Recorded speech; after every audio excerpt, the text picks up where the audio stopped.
I would now like to go to request Mr. R. Chandrasekhar, who have been supporting us without asking even a single question, not only little financially, but also in terms of the entire concept of the Manthan Award. I remember the first time I went to him, he said that no question asked, you just talk to the people and send an application, we will support it. The second time he came, he told that, can we integrate this in 100,000 kiosks? And that is how I was so excited, and Professor Gupta, when he said that if we have to develop a rural entrepreneurship based program, we will only do when ILFS is really extremely serious about it. And that is how we all got connected. And I am glad to say that we shared all the database. I am not extremely glad to say that many of them have really got integrated.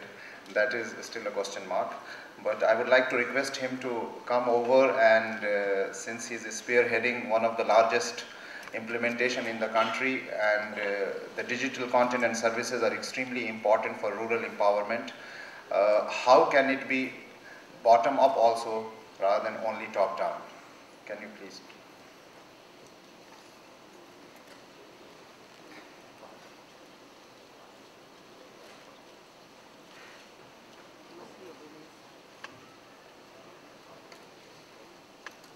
Good afternoon. It's indeed a pleasure and a privilege for me to be here with all of you today.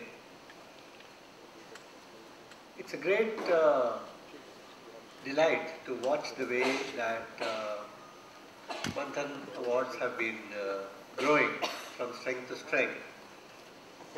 And as I was reading the list of participants, the diverse sectors they represent, the number of countries that are participating here, I realized not only the depth of interest and the widespread nature of participation, but also the credibility that has been built up by this event.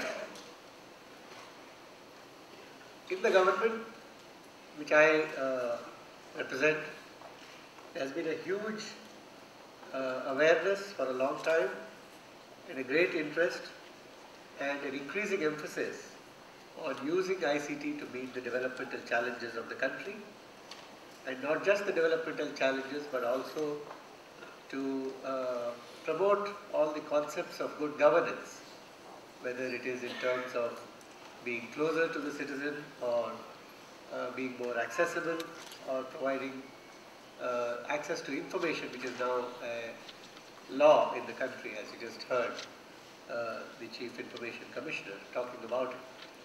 So this is really a huge challenge, and the one thing that in the government we as policymakers have clearly recognized is that this is an enormous challenge.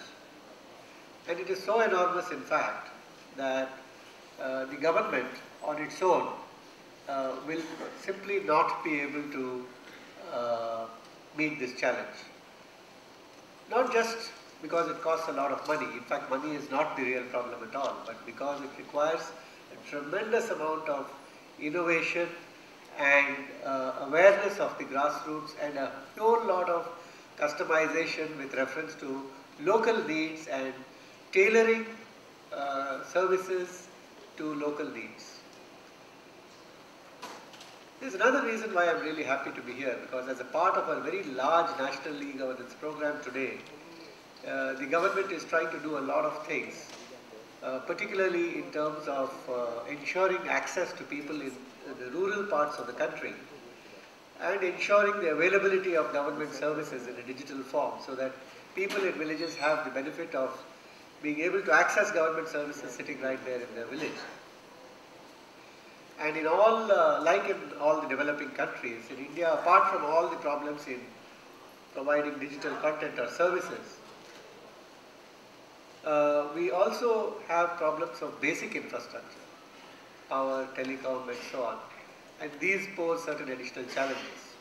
So certain programs have been taken up, some of which you may have heard of, including providing connectivity down to the lowest tier of administration, reliable broadband connectivity, providing kiosks which are internet and broadband enabled, through which a common villager can go and access the services even if he doesn't have a computer, even if he doesn't own one, even if he doesn't have internet access, even if he is not IT literate, or for that matter even if he is not literate. He can just walk across to the kiosk and get his service.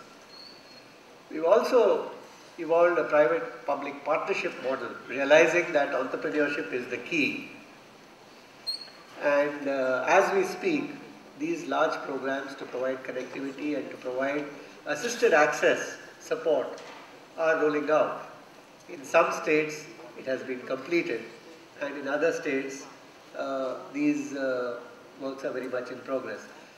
But as the infrastructure part and the access part is getting solved, the big question which is rising in everybody's mind is, where are the services?